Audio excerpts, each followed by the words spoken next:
తిరుపతి నగరంలో జనసేన ప్రచారం జోరుగా సాగుతోంది. స్థానిక ప్రజలు కూటమి ప్రభుత్వం అధికారంలోకి రావాలని కోరుకుంటున్నారని జనసేన అభ్యర్థి ఆరణి శ్రీనివాసులు తెలిపారు. తిరుపతి నియోజకవర్గంలో బీజేపీ టీడీపీ బలపరుస్తున్న జనసేన అభ్యర్థి ఆరణి శ్రీనివాసులు బుధవారం జీవకోణ ప్రాంతంలో ఎన్నికల ప్రచారం నిర్వహించారు.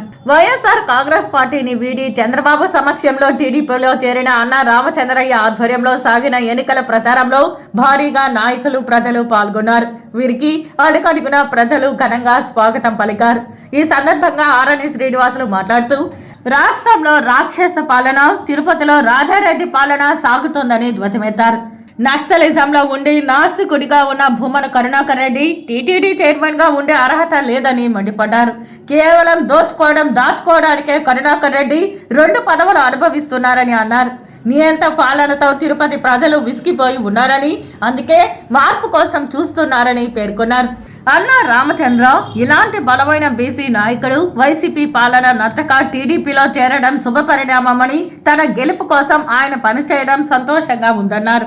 ఈ కార్యక్రమంలో తెలుగుదేశం, బీజేపీ, జనసేన పార్టీ ముఖ్య నాయకులు పాల్గొన్నారు. ఒకటే అడుగుతున్నా, నువ్వు ఎమ్మెల్యేగా ఉన్నావు, టీటీడీ చైర్మన్ నీకు అవసరమా? ఇంకొకరికి ఇవ్వచ్చు కదా. ఇంకెవరు లేరా తిరుపతి పట్టణంలో, రాష్ట్రంలో ఇంకెవరు చేసేవాళ్ళు లేరా?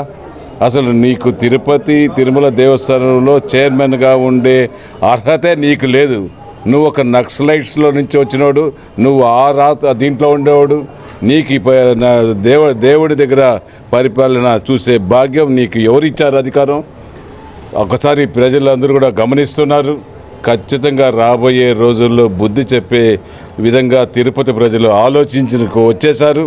దానికి నిదర్శనం నిన్న జరిగిన ఉమ్మడి అభ్యర్థిగా ఆరణి శ్రీనివాసులు నామినేషన్కు వచ్చిన తిరుపతి ప్రజల మొత్తము ఉప్పొంగి వచ్చారు.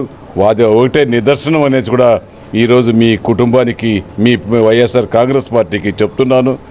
మీకు చివరి రోజులు ఇంకా గంటలే ఉన్నాయి, మీకు ఎంచుకోండి. ఖచ్చితంగా కూడా ప్రజలు, తిరుపతి పట్టణ ప్రజలు ఈ పుణ్యక్షేత్రంలో శాంతిని కోరుకుంటున్నారు. జేఎంసీ శ్రీనివాసులు గారికి అత్యధిక మెజార్టీతో గెలిపించాలని మనస్ఫూర్తిగా అందరినీ కోరుకుంటూ, ఎందుకంటే మనం గత 5 ఏళ్లుగా ఈ తిరుపతి పరిపాలన చూసాం. కరుణాకర్ రెడ్డి వాళ్ళ కొడుకు, వాళ్ళ యొక్క కుటుంబ పరిపాలన మనం చూడడం జరిగింది. వాళ్ళ కుటుంబాన్ని మొత్తం ఈ రాష్ట్రంలో మొత్తం కూడా వైసీపీ అధికారంలోకి వచ్చిన తర్వాత మొత్తం అన్ని వర్గాలని దోసుకొని మానసికంగా అన్ని విధాలు కూడా హింసించి భూములు కానీ, ఈరోజు ఆంధ్రప్రదేశ్లో ఎక్కడైనా ప్రభుత్వ బంజరు భూములు ఉన్నాయంటే మొత్తం కూడా క్లోజ్ అయిపోయినాయి, మొత్తం కూడా ఆక్రమణలు అయిపోయినాయి.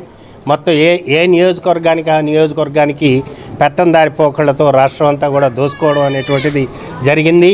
ఆ దోపిడీ పాలనని అంతం చేసి ఉమ్మడి అభ్యర్థి అయినటువంటి శ్రీనివాసులు గారికి మంచి గ్లాస్ గుర్తుకు ఓటేసి అత్యధిక మెజార్టీతో గెలిపేయడం కోసం అందరూ కృషి చేస్తామని చెప్పని మనస్ఫూర్తిగా తెలియజేస్తాం.